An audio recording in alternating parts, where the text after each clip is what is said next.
വാർത്തകൾ വിശദമായി.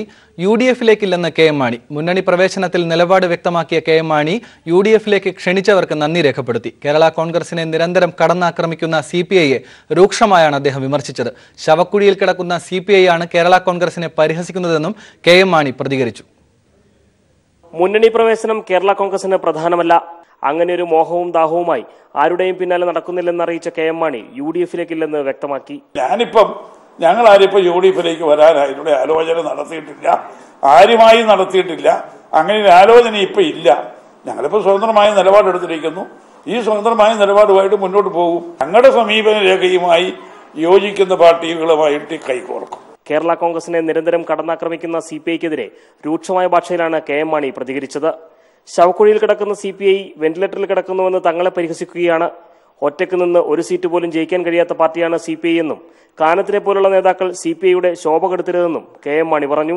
ശവക്കുഴിയിലായ പാർട്ടികൾ, വെന്റിലേറ്ററിൽ കിടക്കുന്ന പാർട്ടികളോട് കുറ്റം പറഞ്ഞിട്ട് ഒരു കാര്യം, പരിഹാസ വാക്കുകൾ പറയുന്നതിനൊന്നും കേരള കോൺഗ്രസിന് ഉത്തരമല്ല. CPI എപ്പോഴും അങ്ങനെ പരിഹാസ വാക്കുകൾ പറയും. പ്രത്യേകിച്ച് കാനത്തിന് അങ്ങനെ ഒരു വിഷമതയുണ്ട്. അസുഖം കേരള കോൺഗ്രസ് എങ്ങാനും അങ്ങോട്ട് ചെന്നെങ്കിലോ ഇടതുപക്ഷത്തേക്ക് ചെന്നെങ്കിലോ എന്നൊരു വിഷമത. അപ്പോൾ CPI-യുടെ ഗ്രേഡ് പോവില്ലേ എന്നൊരു ചിന്ത CPI സഹോദരന്മാരോട് ഞങ്ങൾ പറയാനുണ്ട്. CPI എന്ന പാർട്ടി വലിയ മഹാന്മാരായ സാരഥികൾ നേതൃത്വം കൊടുത്ത് നയിച്ച പാർട്ടിയാണ്. മുന്നണി പ്രവേശനം ഇപ്പോൾ അജണ്ടയിലില്ലെന്നും കേരള കോൺഗ്രസ് മുന്നോട്ട് വെച്ച കാർഷിക സമീപന രേഖയോട് യോജിക്കുന്ന രാഷ്ട്രീയ പാർട്ടികളുമായി സഹകരിക്കുമെന്നും കെ എം മാണി പറഞ്ഞു. TP Prashanth, news bureau, Kottayam. അതേസമയം AKGക്കെതിരായ ബൽറാമിന്റെ പരാമർശം ഗുരുനിന്ദയെന്ന് കേരള കോൺഗ്രസ് മുഖപത്രം പ്രതിച്ഛായ. AKGയുടെ മഹത്വം അറിയാതെ വള്ളി നിക്കറുകാരൻ ചെളിവാരി എറിയുന്നു. മഹാന്മാരെക്കുറിച്ചുള്ള ഇല്ലാവചനങ്ങൾ പറയുന്നത് മാന്യന്മാർക്ക് ചേർന്നതല്ലെന്നും വിമർശനമുണ്ടായി. വിവരങ്ങളുമായി പ്രശാന്ത് ചേരുന്നു. പ്രശാന്ത്, AKGക്കെതിരായുള്ള പരാമർശത്തിൽ ബൽറാമിന് കേരളത്തിലെ മുഴുവൻ രാഷ്ട്രീയ കക്ഷികളുടെയും വലിയ വിമർശനമാണ് ഏൽക്കേണ്ടി വന്നത്. ഇപ്പോൾ ഇതാ കേരള കോൺഗ്രസിന്റെ മുഖപത്രവും വളരെ ശക്തിയായ വിമർശനം ഉന്നയിച്ചിരിക്കുന്നു. എന്താണ് വിശദാംശങ്ങൾ? മരിച്ചവരെ പറ്റി നല്ലതേ പറയാവൂ എന്നതും ഒരു മാന്യതയാണ്. എന്നാൽ ഈ മാന്യത ബൽറാമിനില്ല എന്നുള്ളതാണ് ഇത് ഗുരുനിന്ദയാണ് എന്ന ലേഖനത്തിലൂടെ, ഛായയിൽ വന്ന ലേഖനത്തിലൂടെ വ്യക്തമാക്കുന്നത്. ഒപ്പം മാന്യന്മാരെ പറ്റി വല്ലതും പറഞ്ഞു കേൾക്കുന്ന ഇല്ലാവചനങ്ങൾ അപ്പോൾ തന്നെ മറക്കുന്നതിന് പകരം ആവർത്തിച്ച് പറഞ്ഞു നടക്കുകയാണ് ബൽറാം. ഇത് മാന്യന്മാർക്ക് ചേർന്നതല്ല. മാത്രമല്ല, പക്ഷെ ബൽറാമിനെ സംബന്ധിച്ച് ഇത് ബാധകമല്ല എന്ന തരത്തിലാണ് ഈ ലേഖനം വ്യക്തമാക്കുന്നത്. ഒപ്പം ചില നേതാക്കന്മാർ, പ്രത്യേകിച്ച് AKGയെ പോലുള്ള നേതാക്കന്മാർ കൃത്യമായിട്ടുള്ള ഒരു വേറെ വഴിയിലാണ് സഞ്ചരിച്ചിരുന്നതെങ്കിൽ അദ്ദേഹം രാജ്യത്തിന്റെ പല സമൃദ്ധമായിട്ടുള്ള മേഖലകളിൽ എത്തുമെന്നും പറഞ്ഞ് ലേഖനം വ്യക്തമാക്കുന്നു. മറിച്ച് ഇതേക്കുറിച്ച് ഇപ്പോൾ തുറന്നു പറയാൻ കഴിവുള്ളത്, കാരണം AKGയെ കുറിച്ച് കൂടുതൽ കാര്യങ്ങൾ മനസ്സിലാക്കാൻ കഴിയുന്നത് ശ്രീരാമഗോപാലിനെ പോലുള്ളവർക്കാണ്. എന്നാൽ അവരും ഇപ്പോൾ ജീവിച്ചിരിക്കുന്നില്ല. അവർ മരിച്ച് 17 വർഷം കഴിഞ്ഞിരിക്കുന്നു. ആ സാഹചര്യത്തിൽ കൂടിയാണ് ബൽറാം ഇത്തരത്തിലുള്ള നുണക്കഥകൾ പ്രചരിപ്പിക്കുന്നത്. ബൽറാമിനെ സംബന്ധിച്ച് നെഹ്റുവും മഹാത്മജിയും എല്ലാം തെളിച്ചിട്ട പാതയിലൂടെ വന്ന ഒരു പ്രസ്ഥാനം, ആ പ്രസ്ഥാനത്തിന്റെ പരിഷ്കരിച്ച ഒരു പതിപ്പുമായി സുഖശീതള ഛായയിൽ ബൽറാം സഞ്ചരിക്കുന്നു എന്ന് കൂടിയാണ് ലേഖനം വ്യക്തമാക്കുന്നത്. എന്തായാലും AKGയെ കുറിച്ചുള്ള പരാമർശത്തിൽ കടുത്ത വിമർശനം തന്നെയാണ് ഈ ലേഖനത്തിലൂടെ കേരള കോൺഗ്രസിന്റെ ഈ പ്രതിച്ഛായയിലൂടെ തുറന്നടിച്ചിരിക്കുന്നത്. ശരി, TP പ്രശാന്താണ് വിവരങ്ങൾ നൽകിയത്. മറ്റൊരു വാർത്തയിലേക്ക്. അമിത്ഷാ പ്രതിയായ സൊറാബുദ്ദീൻ ഷെയ്ഖ് കേസിൽ വാദം കേട്ട ജഡ്ജി ലോയയുടെ മരണം സംബന്ധിച്ച് കേസ് ചീഫ് ജസ്റ്റിസ് ദീപക് മിശ്രയുടെ ബെഞ്ച് പരിഗണിക്കും. ജസ്റ്റിസ് അരുൺ മിശ്ര പിന്മാറിയ സാഹചര്യത്തിലാണ് ചീഫ് ജസ്റ്റിസ് വാദം കേൾക്കുന്നത്. തിങ്കളാഴ്ച പുതിയ ബെഞ്ച് പരിഗണിക്കും. ജഡ്ജി BS ലോയുടെ ദുരൂഹമരണ കേസ് കൈവിടാതെ ചീഫ് ജസ്റ്റിസ് ദീപക് മിശ്ര തന്നെ വാദം കേൾക്കും. തിങ്കളാഴ്ച കേസ് പരിഗണിക്കുന്നത് ചീഫ് ജസ്റ്റിസ് ദീപക് മിശ്ര അധ്യക്ഷനായ ജസ്റ്റിസുമാരായ AM ഖാൽവാക്കർ, DY ചന്ദ്രചൂഡ് എന്നിവർ അംഗങ്ങളായ പുതിയ ബെഞ്ചായിരിക്കും.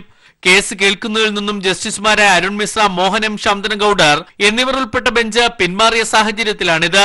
അമിക്ഷ പ്രതിയായ സൊറാബുദ്ദീൻ ഷെയ്ഖ് കേസിൽ വാദം കേട്ട ജഡ്ജി ലോയയുടെ മരണത്തെക്കുറിച്ച് സ്വതന്ത്ര അന്വേഷണം ആവശ്യപ്പെട്ട് 2 ഹർജികൾ ജൂനിയറായ ജസ്റ്റിസുമാരുടെ ബെഞ്ചിലേക്ക് വിട്ട ചീഫ് ജസ്റ്റിസിന്റെ നടപടിയാണ് സുപ്രീം കോടതിയിൽ വലിയ തർക്കങ്ങൾക്ക് വഴിതെളിച്ചത്. മുതിർന്ന ജസ്റ്റിസുമാർ ഇതിനെതിരെ വാർത്താ സമ്മേളനം വിളിക്കുകയും ചെയ്തു. തർക്കം രൂക്ഷമായതോടെ കേസ് ഉചിതമായ ബെഞ്ചിലേക്ക് മാറ്റണമെന്ന് അരുൺ മിശ്ര ഉത്തരവിടുകയും ചെയ്തു. സഹപ്രവർത്തകന്റെ വിവാഹത്തിൽ പങ്കെടുക്കാൻ പോയ ലോയെ RSS ആസ്ഥാനം സ്ഥിതി ചെയ്യുന്ന നാഗ്പൂരിൽ വെച്ച് 2014 ഡിസംബറിലാണ് മരിച്ച നിലയിൽ കണ്ടെത്തിയത്. ഒപ്പമുള്ള സഹപ്രവർത്തകരെ പോലും അറിയിക്കാതെ തിരക്കിട്ട് മൃതദേഹം ദഹിപ്പിക്കുകയും ചെയ്തു. News bureau, Delhi. സുപ്രീം കോടതിയിലെ പ്രശ്നങ്ങൾ പൂർണ്ണമായും അവസാനിച്ചിട്ടില്ലെന്ന് ജസ്റ്റിസ് കുര്യൻ ജോസഫ്. പ്രശ്നപരിഹാരം ശ്രമം തുടരുകയാണെന്ന് ജസ്റ്റിസ് കുര്യൻ ജോസഫ് പറഞ്ഞു. ജഡ്ജിമാർ ചീഫ് ജസ്റ്റിസുമായി കൂടിക്കാഴ്ച നടത്തിയെന്നും കുര്യൻ ജോസഫ് പ്രതികരിച്ചു. ചീഫ് ജസ്റ്റിസ് എന്നുള്ള വ്യക്തിയുടെ ഇഷ്യൂ അല്ല, ഒരു ഇൻസ്റ്റിറ്റ്യൂഷണൽ കറക്ഷൻസ് ആവശ്യം. അപ്പോൾ ആ ഇൻസ്റ്റിറ്റ്യൂഷണൽ കറക്ഷൻസിന് ടെക്സ് ടൈം. അപ്പോൾ അതൊന്നും അദ്ദേഹം എല്ലാവരും കൂടി ആലോചിക്കണ്ടേ.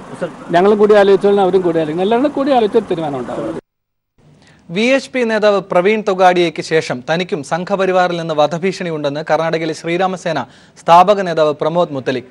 വിവരങ്ങളുമായി ന്യൂസ് ഡെസ്കിൽ നിന്ന് സ്നേഹ ചേരുന്നുണ്ട്. സ്നേഹ, കഴിഞ്ഞ ദിവസമാണ് പ്രവീൺ തൊഗാഡിയ RSS സംഘപരിവാർ സംഘടനകളുടെ വധഭീഷണി ഉണ്ട് എന്ന്. തീർച്ചയായും വർഗീയ ഹിന്ദു സംഘടനകളുടെ ഏറ്റവും ശക്തനായ മുന്നണി പോരാളിയായിരുന്ന ഒരു വ്യക്തിയാണ് ഇത് പറഞ്ഞത്. അതിനുശേഷം ഇതാ സംഘപരിവാർ സംഘടനകളുടെ ഉത്തരേന്ത്യയിൽ ഏറ്റവും ശക്തമായി മുന്നോട്ട് നിൽക്കുന്ന ശ്രീരാമസേനയുടെ പ്രതിനിധിയും വധഭീഷണി ഉണ്ട് എന്ന വിവരങ്ങളുമായി മുന്നോട്ട് വരുന്നു. സ്നേഹ, എന്താണ് ഇതിന്റെ വിശദാംശങ്ങൾ? തീർച്ചയായും ആനന്ദ്, അതായത് തീവ്ര ഹിന്ദു സംഘടനകളിൽ ഭിന്നത രൂക്ഷമാകുന്നു എന്നതിന്റെ ഏറ്റവും പുതിയ തെളിവാണിത്. അതായത് ഈ അടുത്ത് തന്നെ പ്രവീൺ തൊഗാഡിയും ഇത്തരത്തിൽ തനിക്കും RSS BJP സംഘടനകളിൽ നിന്ന് വധഭീഷണി ഉണ്ട് എന്ന രീതിയിൽ രംഗത്ത് വന്നിരുന്നു. അതിനുശേഷമാണ് ഇപ്പോൾ കർണാടകയിലെ ശ്രീരാമസേന സ്ഥാപക നേതാവായ പ്രമോദ് മുത്തലിക് രംഗത്ത് വന്നിരിക്കുന്നത്. അതായത് തനിക്ക് RSS BJP സംഘടനകളിൽ നിന്ന് തന്നെയും വധിക്കാൻ ശ്രമമുണ്ട്. അതായത് 40 വർഷമായി താൻ 40 വർഷം താൻ RSSന് വേണ്ടി പ്രവർത്തിച്ചിരുന്നു. എന്നാൽ ഇപ്പോൾ അത് വെറുതെയായി എന്ന് തനിക്ക് തോന്നുന്നു. അതായത് RSS BJP സംഘടനകൾ മുൻപ് ആ സംഘടനയിൽ പ്രവർത്തിച്ചവർക്ക് എതിരെ തിരിയുന്ന ഒരു സാഹചര്യമാണ് ഇപ്പോൾ ഉള്ളത്. അതുകൊണ്ട് തന്നെ തൊഗാഡിയെ പോലെ തന്നെ തനിക്കും വധഭീഷണി ഉണ്ട് എന്നാണ് അദ്ദേഹം പറഞ്ഞിട്ടുള്ളത്. അതേസമയം കർണാടകയിലെ RSS നേതൃത്വത്തിന് തന്നോട് അതൃപ്തിയുണ്ട്. അതുകൊണ്ട് തന്നെ ഉത്തര കർണാടകയിൽ തന്നെ ഇനി കയറ്റില്ല, അല്ലെങ്കിൽ തന്നെ അവിടെ ഉത്തര കർണാടകയിൽ എത്തിയാൽ തന്നെ വധിക്കുമെന്നുള്ള രീതിയിലാണ് ഇപ്പോൾ മുത്തലിക് പറഞ്ഞിട്ടുള്ളത്. അതായത് ഒരു വാർത്താ മാധ്യമത്തിന് നൽകിയ അഭിമുഖത്തിലാണ് അദ്ദേഹം ഇക്കാര്യം പറഞ്ഞിട്ടുള്ളത്. അതുപോലെ തന്നെ 10 വർഷം മുൻപാണ് അദ്ദേഹം ഇത്തരത്തിലൊരു ഹിന്ദു സംഘടന തന്നെയായ ശ്രീരാമസേന രൂപീകരിക്കുന്നത്. അതിനുശേഷം വലിയ രീതിയിലുള്ള പ്രശ്നങ്ങളൊന്നും ഉണ്ടായിരുന്നില്ല. എന്നാൽ ഇപ്പോൾ ഈ അടുത്ത കാലത്ത് തീവ്ര ഹിന്ദു സംഘടനകളായ വിശ്വ ഹിന്ദു പരിഷത്തിനെയും അതുപോലെ തന്നെ രാമസേന ശിവസേനയുമായി RSS സംഘടനകൾ വലിയ രീതിയിൽ, അതായത് ഹിന്ദു സംഘടനകളുടെ ഉള്ളിൽ തന്നെ ഒരു ആഭ്യന്തര കലഹമുള്ള രീതിയിലാണ് വാർത്തകൾ പുറത്തു വരുന്നത്. അതുപോലെ തന്നെ ഇദ്ദേഹം മുത്തലിക് വളരെ പ്രശസ്തനാണ്. കാരണം ഈ കർണാടകയിലെ ഒരു പബ്ബ് കേന്ദ്രീകരിച്ചുള്ള ആക്രമണങ്ങളിലൊക്കെ ഇദ്ദേഹം ഉണ്ടായിരുന്നു. അപ്പോൾ അദ്ദേഹം പറഞ്ഞത് പാശ്ചാത്യ സംസ്കാരം ഇന്ത്യയിലേക്ക് വരുന്നു, ഹിന്ദുക്കൾക്ക് അത്തരത്തിലുള്ള സംസ്കാരത്തിലേക്ക് ഹിന്ദുക്കൾ പോവരുത് എന്ന രീതിയിൽ വലിയ തീവ്ര ഹിന്ദു നിലപാടുള്ള ഒരു നേതാവ് കൂടിയായിരുന്നു ഇദ്ദേഹം. എന്നാൽ ഇപ്പോൾ തീവ്ര ഹിന്ദു സംഘടന എന്ന് പറയുന്ന സംഘപരിവാർ തന്നെ ഈ ഇദ്ദേഹത്തിനെതിരെ രംഗത്ത് വന്ന ഒരു സാഹചര്യമാണുള്ളത്. ആനന്ദ്, സ്നേഹ, തീർച്ചയായും വിശ്വ ഹിന്ദു പരിഷത്തിന്റെ ഏറ്റവും സമുന്നതനായ നേതാവാണ് പ്രവീൺ തൊഗാഡിയ. അദ്ദേഹം കഴിഞ്ഞ ദിവസം പറഞ്ഞത് ഭരണ സംവിധാനങ്ങളെല്ലാം ഉപയോഗിച്ച് തന്നെ കൊല്ലും എന്ന വലിയ ഭയമാണ് ഇന്ത്യയോട് അദ്ദേഹം മാധ്യമങ്ങളിലൂടെ പ്രതികരിച്ചത്. കഴിഞ്ഞ ദിവസം നമ്മുടെ മുഖ്യമന്ത്രി പിണറായി സൂചിപ്പിക്കുകയും ചെയ്തിട്ടുണ്ടായിരുന്നു, പല രഹസ്യങ്ങളും അറിയാവുന്നത് കൊണ്ടുകൂടിയാണ് പ്രവീൺ തൊഗാഡിയയ്ക്ക് ഇത്തരം ഒരു ഭയമുള്ളത് എന്നാണ്. ഇപ്പോൾ അതിനുശേഷമാണ് നമ്മളിപ്പോൾ റിപ്പോർട്ട് ചെയ്യുന്ന ഈ പ്രമോദ് മുത്തലിക്കിന്റെ വാർത്ത കൂടെ പുറത്തു വന്നിരിക്കുന്നത്. സ്നേഹ സൂചിപ്പിച്ചതുപോലെ സംഘപരിവാർ സംഘടനകൾക്കുള്ളിൽ കനത്ത ആഭ്യന്തര പ്രശ്നം ഉടലെടുക്കുന്നതായും RSSന്റെ ഏകാധിപത്യപരമായ നേതൃത്വം ഉൾക്കൊള്ളാൻ ഇവർ തയ്യാറല്ല എന്ന നിലയിലുമുള്ള ഒരു രാഷ്ട്രീയ സന്ദേശമാണോ ഈ വാർത്തയിൽ നിന്ന് നമുക്ക് മനസ്സിലാക്കാൻ കഴിയുന്നത്? തീർച്ചയായും ആനന്ദ്, അതായത് RSS അല്ലെങ്കിൽ BJP നേതൃത്വം ഭരണത്തിലേക്ക് വരുമ്പോൾ അവരുടെ മറ്റ് സംഘടനകളായ ശിവസേന അതുപോലെ തന്നെയുള്ള മറ്റ് ഹിന്ദു സംഘടനകളിൽ നിന്ന് വളരെ അതായത് ആ സംഘടനകളിൽ ഭിന്നത രൂക്ഷമാവുന്ന ഒരു സാഹചര്യമാണുള്ളത്. അത്തരത്തിലുള്ള കാര്യങ്ങൾ തന്നെയായിരുന്നു പ്രവീൺ തൊഗാഡിയും ഇതിനു മുൻപ് പറഞ്ഞിട്ടുള്ളത്. അതായത് തന്റെ ഒരു പുസ്തകം പുറത്തിറങ്ങിയാൽ അത് RSSന് തന്നെ ഭീഷണിയാണ്, അല്ലെങ്കിൽ ഇപ്പോൾ ഭരണത്തിൽ ഇരിക്കുന്നവർക്ക് ഭീഷണിയാണ്. അതുകൊണ്ട് ആ പുസ്തകം പുറത്തിറക്കാൻ RSS നേതൃത്വം സമ്മതിക്കില്ല, അല്ലെങ്കിൽ ഇപ്പോൾ ഭരണത്തിലിരിക്കുന്ന BJP നേതൃത്വം സമ്മതിക്കില്ല എന്നുള്ള രീതിയിൽ പ്രവീൺ തൊഗാഡിയും ഇതിനു മുൻപ് പ്രസ്താവന ഇറക്കിയിരുന്നു. അതുകൊണ്ട് തന്നെ അത്തരത്തിൽ രാജസ്ഥാൻ, ഗുജറാത്ത് ഭരിക്കുന്ന RSS നേതാക്കളിൽ നിന്ന് അല്ലെങ്കിൽ RSS സംഘടനകളിൽ നിന്ന് തനിക്ക് വധഭീഷണി ഉണ്ട് എന്നാണ് പ്രവീൺ തൊഗാഡിയ പറഞ്ഞത്. അതുകൊണ്ട് തന്നെ ഇപ്പോൾ അതായത് ഹിന്ദു സംഘടനകൾ, RSS സംഘപരിവാർ സംഘടനകളിലെ മറ്റ് സംഘടനകളും അതുപോലെ തന്നെയുള്ള ഹിന്ദു സംഘടനകളിൽ വലിയ രീതിയിലുള്ള ഒരു ആഭ്യന്തര കലവും അതുപോലെ തന്നെ ഭിന്നതയും രൂക്ഷമാവുന്ന ഒരു സാഹചര്യമാണ് ഇത്തരത്തിൽ അവരുടെ അതായത് ശാഖകളായ ശിവസേന അതുപോലെ തന്നെ രാമസേന തുടങ്ങിയ സംഘടനകളിലെ നേതാക്കൾ ഇത്തരത്തിലുള്ള പ്രസ്താവനയുമായി അല്ലെങ്കിൽ അവർക്ക് വധഭീഷണി ഉണ്ട് എന്ന തരത്തിലുള്ള പ്രസ്താവനയുമായി രംഗത്തെത്തുന്നത്. ആനന്ദ്, ശരി. സ്നേഹയാണ് ന്യൂസ് ഡെസ്കിൽ നിന്ന് വിവരങ്ങൾ നൽകിയത്. VHP നേതാവ് പ്രവീൺ തൊഗാഡിയയ്ക്ക് ശേഷം തനിക്കും സംഘപരിവാറിൽ നിന്ന് വധഭീഷണിയുണ്ടെന്ന് കർണാടകയിലെ ശ്രീരാമസേന സ്ഥാപക നേതാവ് പ്രമോദ് മുത്തലിക് പറഞ്ഞിരിക്കുന്നു. അതിന്റെ വിശദാംശങ്ങളാണ് സ്നേഹ ന്യൂസ് ഡെസ്കിൽ നിന്ന് നൽകിയത്. മറ്റു വാർത്തയിലേക്ക്. എറണാകുളം അങ്കമാലി അതിരൂപതയുടെ ഭൂമി ഇടപാടിൽ നഷ്ടപ്പെട്ട പണം തിരിച്ചുപിടിക്കാൻ 5 അംഗ സമിതിയെ നിയോഗിച്ചു. കാനൂനിക സമിതിയാണ് 2 വൈദികരും 3 അൽമായരും അടങ്ങുന്ന സമിതിയെ നിയോഗിച്ചത്. അതേസമയം സാമ്പത്തിക നഷ്ടം പരിഹരിച്ചാലും ധാർമ്മിക പ്രശ്നം നിലനിൽക്കുന്നുവെന്ന് ഒരു വിഭാഗം വൈദികർ പറഞ്ഞു. പ്രശ്നത്തിൽ ഇടപെടണമെന്നാവശ്യപ്പെട്ട് വൈദിക സമിതി വത്തിക്കാനിലേക്ക് പരാതി അയച്ചു. ഭൂമി ഇടപാടിൽ സാമ്പത്തിക നഷ്ടം പരിഹരിച്ച് പ്രശ്നം ഒത്തുതീർക്കാനുള്ള ശ്രമത്തിന്റെ ഭാഗമായാണ് പണം തിരികെ പിടിക്കാൻ പ്രത്യേക സമിതിയെ നിയോഗിച്ചത്. കഴിഞ്ഞ ദിവസം ചേർന്ന കാനൂനിക സമിതിയാണ് ഇടനിലക്കാരിൽ നിന്നും പണം തിരിച്ചെടുക്കാനായി 2 വൈദികരും 3 അൽമായരും അടങ്ങുന്ന സമിതിയെ നിയോഗിച്ചത്. ഫാദർ മാത്യു മണവാളൻ, ഫാദർ ജോസഫ് തെക്കിനീതി എന്നിവരടങ്ങുന്ന സമിതിയിൽ 3 വിശ്വാസികളെയും ഉൾപ്പെടുത്തി. കാനൂനിക സമിതികളും പാസ്റ്റർ കൗൺസിലും അടക്കം വിളിച്ചു ചേർത്ത് പ്രശ്നത്തിന് പരിഹാരം കാണണമെന്ന് സിനഡ് നിയോഗിച്ച മെത്രാൻ കമ്മീഷൻ നിർദ്ദേശിച്ചിരുന്നു. കൊച്ചി, തൃക്കാക്കര, മരട്, കാക്കനാട് എന്നിവിടങ്ങളിലായി കാനൂനിക നിയമങ്ങൾ ലംഘിച്ചു നടന്ന ഭൂമി ഇടപാട് വലിയ നഷ്ടം വരുത്തിവെക്കുക മാത്രമല്ല, ലഭിക്കേണ്ട തുകയിൽ 9 കോടി മാത്രമാണ് ഇതുവരെ ലഭിച്ചിട്ടുള്ളതും. 306.98 സെന്റ് ഭൂമി വിറ്റത് വഴി 18.17 കോടി രൂപ ഇനിയും കിട്ടാനുമുണ്ട്. ഈ തുക തിരിച്ചുപിടിച്ച് പ്രശ്നം പരിഹരിക്കാനാണ് സഭാ നേതൃത്വത്തിന്റെ നീക്കം. എന്നാൽ സാമ്പത്തിക നഷ്ടം നികത്തിയാലും ധാർമ്മിക പ്രശ്നം ഇപ്പോഴും നിലനിൽക്കുന്നുണ്ടെന്നാണ് ഒരു വിഭാഗം വൈദികരുടെ നിലപാട്. പ്രശ്നം ഒത്തുതീർക്കാനുള്ള ശ്രമത്തിന് തിരിച്ചടി നൽകി വൈദിക സമിതി വത്തിക്കാനിലേക്ക് പരാതി അയച്ചു. വൈദിക സമിതി നിയോഗിച്ച അന്വേഷണ കമ്മീഷൻ റിപ്പോർട്ടും പരാതികളും മാധ്യമ വാർത്തകളുമാണ് വത്തിക്കാനിലേക്ക് അയച്ചിരിക്കുന്നത്. മാർപ്പാപ്പ പ്രശ്നത്തിൽ നേരിട്ട് ഇടപെടണമെന്നാണ് ഇവരുടെ ആവശ്യം. മാർപ്പാപ്പയുടെ ചിലി സന്ദർശനത്തിന് ശേഷം വിഷയത്തിൽ അന്വേഷണം പ്രഖ്യാപിക്കുമെന്നും ഇവർ പ്രതീക്ഷിക്കുന്നു. എന്തായാലും വിവാദ ഭൂമി ഇടപാട് മഞ്ഞുരുക്കാനുള്ള സഭാ നേതൃത്വത്തിന്റെ നീക്കം ഒരു വശത്ത് നടക്കുമ്പോൾ കർദിനാൾ മാർ ജോർജ് ആലഞ്ചേരിയെ പ്രതിസ്ഥാനത്ത് നിർത്തി വിഷയം മാർപ്പാപ്പയുടെ ശ്രദ്ധയിൽപ്പെടുത്താനാണ് എതിർവശത്ത് ഒരു വിഭാഗം വൈദികർ നടത്തുന്നതും. News bureau, Kochi. തിരികെ വാർത്തയിലേക്ക്. ഇരട്ട പദവി വഹിച്ചെന്ന് ചൂണ്ടിക്കാട്ടി ആം ആദ്മി MLA-മാരെ അയോഗ്യരാക്കിയ കേന്ദ്ര തെരഞ്ഞെടുപ്പ് കമ്മീഷൻ BJP ഭരിക്കുന്ന സംസ്ഥാനങ്ങളിലെ സമാന പരാതികളിൽ മൗനം പാലിക്കുന്നു. രാജസ്ഥാനിൽ MLA-മാരുടെ ഇരട്ട പദവിക്ക് നിയമപരിരക്ഷ ലഭിക്കാൻ BJP നിയമം വരെ പാസാക്കി. ഇത് പിന്നീട് ഹൈക്കോടതി റദ്ദാക്കി. ഹരിയാനയിലും അധികാരത്തിലെത്തിയ ഉടൻ വിവിധ MLA-മാരെ BJP പാർലമെന്ററി സെക്രട്ടറിമാരാക്കിയിട്ടുണ്ട്. പ്രധാനമന്ത്രി നരേന്ദ്രമോദിയുടെ മുൻ പ്രിൻസിപ്പൽ സെക്രട്ടറി AK ജ്യോതി മുഖ്യ തെരഞ്ഞെടുപ്പ് കമ്മീഷണർ സ്ഥാനത്തിരുന്ന് രാഷ്ട്രീയം കളിക്കുകയാണെന്ന ആരോപണം ശക്തമാക്കുന്നതാണ് AIP MLA-മാർക്കെതിരായ നടപടി.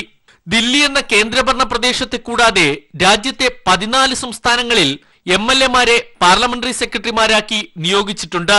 ഇവിടങ്ങളിലൊന്നും തെരഞ്ഞെടുപ്പ് കമ്മീഷൻ ഇതുവരെ ഒരു നടപടിയും കൈക്കൊണ്ടിട്ടില്ല. ഭരണത്തിലെത്തിയുടൻ BJPയുടെ വസുന്ധര രാജെ സർക്കാർ രാജസ്ഥാനിൽ 10 പേരെ പാർലമെന്ററി സെക്രട്ടറിമാരാക്കി. ഇവർക്ക് സഹമന്ത്രി സ്ഥാനവും നൽകി. നിയമപരിരക്ഷ നൽകാൻ നിയമം പാസാക്കിയെങ്കിലും പിന്നീട് ഹൈക്കോടതി റദ്ദാക്കി. ഇതുവരെ തെരഞ്ഞെടുപ്പ് കമ്മീഷൻ ഇക്കാര്യത്തിൽ നടപടികളൊന്നും കൈക്കൊണ്ടിട്ടില്ല. ഹരിയാനയിലെ BJP സർക്കാരും ഇതേ മാതൃകയിൽ നിയമിച്ചത് 4 പേരെ. വടക്കു കിഴക്കൻ സംസ്ഥാനങ്ങളിലെ BJP സർക്കാരുകളെല്ലാം പാർലമെന്ററി സെക്രട്ടറിമാരെ നിയമിച്ചിട്ടുണ്ട്. ആം ആദ്മി MLA-മാർക്കെതിരെ ഇരട്ട പദവിയുമായി കോടതിയെ സമീപിച്ച കോൺഗ്രസ് നിയമിച്ചിട്ടുണ്ട്. അവർ ഭരിക്കുന്ന സംസ്ഥാനങ്ങളിലെ MLA-മാരെ പാർലമെന്ററി സെക്രട്ടറിമാരായി. കർണാടകയിലെ കോൺഗ്രസ് സർക്കാർ 11 MLA-മാരെ മന്ത്രിമാരെ സഹായിക്കാനെന്ന പേരിലാണ് പാർലമെന്ററി സെക്രട്ടറിമാരാക്കിയത്. വിഷയത്തിൽ കേജ്രിവാളിനെ പിന്തുണയ്ക്കുന്ന മമതാ ബാനർജി 24 പാർലമെന്ററി സെക്രട്ടറിമാരെയാണ് പശ്ചിമ ബംഗാളിൽ നിയമിച്ചത്. ഇക്കാര്യത്തിലെല്ലാം മൗനം പാലിക്കുന്ന കമ്മീഷനാണ് ആം ആദ്മി MLA-മാരെ അയോഗ്യരാക്കിയത്. NDA പാർലമെന്റിൽ പിണക്കാത്ത ഒഡീഷയിലെ നവീൻ പട്നായിക്കിന്റെ ബിജു ജനതാദൾ സർക്കാരും തെലങ്കാനയിലെ ചന്ദ്രശേഖർ റാവുവിന്റെ തെലുങ്കുദേശവും പാർലമെന്ററി സെക്രട്ടറിമാരെ നിയോഗിച്ചവരാണ്. സന്തോഷ് സർലിംഗ്, ന്യൂസ് ബ്യൂറോ, ദില്ലി. സിറോ മലബാർ സഭയിലെ ഭൂമി ഇടപാടുകളിലെ ക്രമക്കേടുകൾ സംബന്ധിച്ച് ക്രിമിനൽ കേസ് എടുക്കണമെന്ന ഹർജി എറണാകുളം CJM കോടതി ഫയലിൽ സ്വീകരിച്ചു. Catholic association for justice president advocate Polachan പുതുപ്പാറയാണ് ഹർജി സമർപ്പിച്ചത്. ഭൂമി ഇടപാടിൽ 20 കോടി രൂപയുടെ ക്രമക്കേട് നടന്നതായും കർദിനാൾ മാർ ജോർജ് ആലഞ്ചേരിയെ ഉൾപ്പെടെ പ്രതിയാക്കി കേസെടുക്കണമെന്നുമാണ് ഹർജിയിലെ ആവശ്യം. നേരത്തെ ഈ ആവശ്യം ഉന്നയിച്ച് എറണാകുളം റേഞ്ച് IG P. വിജയന് പോളച്ചൻ പരാതി നൽകിയിരുന്നു. എന്നാൽ തുടർ നടപടി ഉണ്ടാകാത്തതോടെയാണ് കേസെടുക്കാൻ എറണാകുളം സെൻട്രൽ CA-യോട് നിർദ്ദേശിക്കണമെന്നാവശ്യപ്പെട്ട് ഹർജി നൽകിയത്. അമേരിക്കൻ സർക്കാരിനെ പ്രതിസന്ധിയിലാക്കി അമേരിക്കയിൽ സാമ്പത്തിക പ്രതിസന്ധി. ട്രംപ് ഭരണകൂടത്തിന് ബജറ്റ് പാസാക്കാൻ കഴിയാതിരുന്നതാണ് സർക്കാരിന്റെ പ്രവർത്തനം നിലയ്ക്കുന്ന വിധത്തിലുള്ള പ്രതിസന്ധിയിലേക്ക് അമേരിക്കയെ തള്ളിവിട്ടത്. ബിൽ പാസാക്കാൻ 60 വോട്ടുകൾ വേണ്ടെടുത്ത് റിപ്പബ്ലിക്കൻ പാർട്ടിക്ക് 50 വോട്ടുകൾ മാത്രമാണ് നേടാനായത്. ട്രംപ് അധികാരത്തിലെത്തി 1 വർഷം തികയുന്നതിനിടെയാണ് ജനങ്ങളെ ആശങ്കയിലാഴ്ത്തിയ സാമ്പത്തിക പ്രതിസന്ധി ഉടലെടുത്തിരിക്കുന്നത്.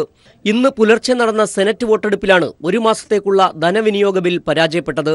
ബിൽ പാസാക്കാൻ 60 വോട്ടുകൾ വേണ്ടിയിരുന്ന റിപ്പബ്ലിക്കൻ പാർട്ടിക്ക് 50 വോട്ടുകൾ മാത്രമേ നേടാനായുള്ളൂ. ഡെമോക്രാറ്റുകളുടെ എതിർപ്പിനെ തുടർന്നാണ് ബജറ്റ് പാസാക്കൽ തടസ്സപ്പെട്ടത്.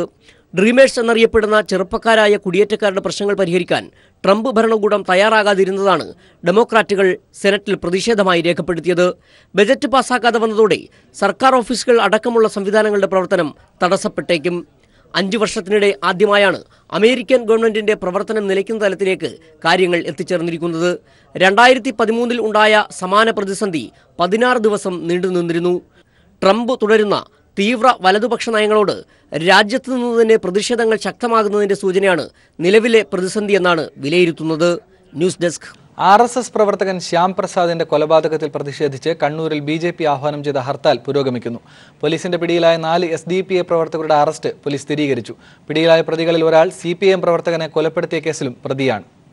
കണ്ണൂർ ജില്ലയിൽ BJP ആഹ്വാനം ചെയ്ത ഹർത്താൽ ആരംഭിച്ചു. രാവിലെ 6 മുതൽ വൈകിട്ട് 6 വരെയാണ് ഹർത്താൽ. വാഹനങ്ങളെ ഹർത്താലിൽ നിന്ന് ഒഴിവാക്കിയിട്ടുണ്ട്. കടകൾ ഒന്നും തന്നെ തുറന്നിട്ടില്ല. കൊലപാതകത്തിനു ശേഷം വയനാട്ടിലേക്ക് കടന്ന SDPI പ്രവർത്തകരെ 2 മണിക്കൂറിനകം കേരള പോലീസ് പിടികൂടുകയായിരുന്നു. പ്രതികൾ വയനാട് വഴി കർണാടകയിലേക്ക് കടക്കാൻ സാധ്യതയുണ്ടെന്ന് മനസ്സിലാക്കിയ പോലീസ് പരിശോധന കർശനമാക്കുകയായിരുന്നു. പ്രതികളെ പുലർച്ചയോടുകൂടി പോലീസ് കണ്ണൂരിലെത്തിച്ചു. പാറക്കണ്ടം സ്വദേശി മുഹമ്മദ്, സലീം, സമീർ, പാലയോട് സ്വദേശി ഷനീം എന്നിവരെയാണ് പോലീസ് അറസ്റ്റ് ചെയ്തത്. ഇവർ കൊലപാതകത്തിനുപയോഗിച്ച വാഹനവും പോലീസ് കസ്റ്റഡിയിലെടുത്തിട്ടുണ്ട്. ശ്യാമപ്രസാദിനെ ബൈക്ക് തടഞ്ഞു നിർത്തി മുഖംമൂടി സംഘം ആക്രമിക്കുകയായിരുന്നു. വെട്ടേറ്റ് സമീപത്തെ വീട്ടിലേക്ക് ഓടിക്കയറിയ ശ്യാമപ്രസാദിനെ SDPI പ്രവർത്തകർ പിന്തുടർന്ന് വെട്ടുകയായിരുന്നു. News bureau, Kannur. ചൈന ചാരനെന്ന് വിളിച്ച BJP നേതാക്കൾക്ക് മറുപടിയുമായി കോടിയേരി. ദേശാഭിമാനിയിലെ ലേഖനത്തിലൂടെയാണ് കോടിയേരി മറുപടി വ്യക്തമാക്കിയത്. രാജ്യത്തിന് മുന്നറിയിപ്പ് നൽകിയത് രാജ്യദ്രോഹമാണെന്ന കുമ്മനത്തിന്റെ വ്യാഖ്യാനം അവരെ സ്വയം അപഹാസ്യരാക്കിയെന്നും കോടിയേരി ബാലകൃഷ്ണന്റെ മറുപടി. നുണപ്രചരണത്തിന് RSS മുന്നിട്ട് നിൽക്കുകയാണ്. കഴിഞ്ഞ കുറച്ചു കാലങ്ങളായി കമ്മ്യൂണിസ്റ്റുകാർക്കെതിരെ നുണ സൃഷ്ടിക്കുകയാണ് RSS. താൻ പറയാത്ത അർത്ഥങ്ങൾ തന്റെ വാക്കുകൾക്കിടയിൽ തിരികെ കയറ്റിയാണ് RSS അതിന് ശ്രമിക്കുന്നതെന്നും കോടിയേരി പറഞ്ഞു. ആലപ്പുഴയിൽ താൻ നടത്തിയ പ്രസംഗം രാജ്യദ്രോഹപരവും വികസനത്തിന് തടസ്സം നിൽക്കുന്നതുമാവുന്നത് എങ്ങനെയെന്ന് കോടിയേരി ചോദിക്കുന്നു.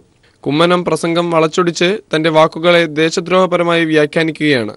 ചൈനയെ ഒറ്റപ്പെടുത്താൻ ഇന്ത്യ സാമ്രാജ്യത്വത്തെ കൂട്ടുപിടിച്ചിരിക്കുകയാണ്. അത് നാടിന് ആപത്താണെന്ന തന്റെ വാക്കുകളാണ് BJP വളച്ചൊടിച്ചത്. രാജ്യത്തിന് നേരെ വരുന്ന അപകടം സൂചിപ്പിക്കാൻ ഒരു ഇന്ത്യൻ പൗരന് അവകാശമുണ്ട്. അത് ചൂണ്ടിക്കാണിച്ചു കൊടുക്കുന്നതിനെ മനസ്സിലാക്കാതെ ചാരനെന്ന് വിളിച്ച BJP നടപടി അവരെ അപഹാസ്യരാക്കിയെന്നും കോടിയേരി പറഞ്ഞു. ദേശാഭിമാനി ദിനപത്രത്തിലെ ലേഖനത്തിലൂടെയാണ് കോടിയേരി ഇക്കാര്യം വ്യക്തമാക്കിയത്. News desk, people. ഇന്ധനവില അടിക്കടി വർദ്ധിക്കുന്ന സാഹചര്യത്തിൽ വാടക കൂട്ടണമെന്നാവശ്യപ്പെട്ട് ലോറി ഉടമകൾ രംഗത്ത്. സർക്കാർ ഇടപെട്ട് 10% വർധനവ് നടപ്പാക്കണമെന്നാണ് ഇവരുടെ ആവശ്യം. അന്യ സംസ്ഥാനങ്ങളിൽ നിന്നും പച്ചക്കറികളും ഭക്ഷ്യവസ്തുക്കളും കൊണ്ടുവരുന്ന ലോറികൾ നഷ്ടം സഹിച്ചാണ് ഇപ്പോൾ സർവീസ് നടത്തുന്നതെന്നും ഇവർ പറയുന്നു. പെട്രോളിന്റെയും ഡീസലിന്റെയും വില ദിനംപ്രതി വർദ്ധിക്കുന്ന സാഹചര്യത്തിൽ വാടക കൂട്ടാതെ മുന്നോട്ടു പോകാനാവില്ലെന്ന നിലപാടിലാണ് ലോറി ഉടമകൾ. പെട്രോൾ വില 40 രൂപയുണ്ടായിരുന്നപ്പോൾ നടപ്പാക്കിയ വാടകയാണ് ഇപ്പോഴും ലഭിക്കുന്നത്. സർക്കാർ അടിയന്തരമായി ഇടപെട്ട് 10% വാടക വർദ്ധിപ്പിക്കണമെന്ന് ലോറി ഓണേഴ്സ് ഫെഡറേഷൻ സംസ്ഥാന സെക്രട്ടറി ഷാജു അൽമന ആവശ്യപ്പെട്ടു. ഒന്നുകിൽ ഡീസൽ വില അടക്കം ഇപ്പോൾ വൻതോതിൽ ഉയർന്നിട്ടുള്ള വിലകളെല്ലാം പിടിച്ചു നിർത്താനുള്ള ഒരു സംവിധാനം ഉണ്ടാക്കുക. അതിന് കഴിയുന്നില്ലെങ്കിൽ വാടക വർദ്ധിപ്പിക്കാനുള്ളൊരു സംവിധാനം ഉണ്ടാക്കി തരും. ഒരു ഏകീകൃത വാടക, കേരളം ഒട്ടാകെ ഒരു ഏകീകൃത വാടക നിശ്ചയിക്കാനുള്ള ഒരു സംവിധാനം സർക്കാർ തലത്തിൽ ഉണ്ടാക്കണമെന്നാണ് ഞങ്ങൾ ആവശ്യപ്പെടുന്നത്. ലോറി വാടക നിരക്കിന്റെ പേരിൽ ചില വ്യാപാരികൾ സാധനങ്ങളുടെ വില വർദ്ധിപ്പിച്ച് ജനങ്ങളെ ചൂഷണം ചെയ്യുന്നതായും ഇവർ ആരോപിച്ചു. കഴിഞ്ഞ 4 വർഷത്തിനിടെ ഒരിക്കൽ പോലും വാടക നിരക്ക് വർദ്ധിപ്പിച്ചിട്ടില്ല. 3 ലക്ഷത്തിലധികം ലോറികളാണ് അന്യ സംസ്ഥാനങ്ങളിൽ നിന്നും പച്ചക്കറികളും ഭക്ഷ്യധാന്യങ്ങളും എത്തിക്കാനായി സർവീസ് നടത്തുന്നത്. ഇന്ധനവില വർധനവ് നിയന്ത്രിച്ചില്ലെങ്കിൽ സർവീസുകൾ നിർത്തേണ്ടി വരുമെന്നും അവർ പറഞ്ഞു. ഈ നിലയാണ് തുടരുന്നതെങ്കിൽ ഇപ്പോൾ തന്നെ പല വാഹനങ്ങളും കയറ്റിയിട്ടിരിക്കുകയാണ്. ലോൺ അടയ്ക്കാൻ കഴിയാതെ, ടാക്സ് അടയ്ക്കാൻ കഴിയാതെ പല ലോറികളും കയറ്റിയിട്ടിരിക്കുന്നതാണ്. അത് ഓട്ടോറിക്ഷയ്ക്ക് 20 രൂപ ഒരു കിലോമീറ്ററിന് കിട്ടുമ്പോൾ നമുക്ക് കിട്ടുന്ന 28 രൂപയാണ്. ഒരു മാന്യമായ വാടക കിട്ടുന്ന രൂപത്തിലേക്ക് ഉള്ളൊരു സംവിധാനത്തിലേക്ക് സർക്കാർ എത്തിക്കണം എന്നാണ് ഞങ്ങൾക്ക് സർക്കാരിനോട് പറയാനുള്ളത്. CPIM എറണാകുളം ജില്ലാ സമ്മേളന നഗരിയായിരുന്ന മറൈൻ ഡ്രൈവ് പാർട്ടി പ്രവർത്തകർ തന്നെ ശുചിയാക്കി മാതൃകയായി. ജില്ലാ സെക്രട്ടറി P. രാജീവിന്റെ നേതൃത്വത്തിലായിരുന്നു മറൈൻ ഡ്രൈവും പരിസര പ്രദേശങ്ങളും വൃത്തിയാക്കിയത്.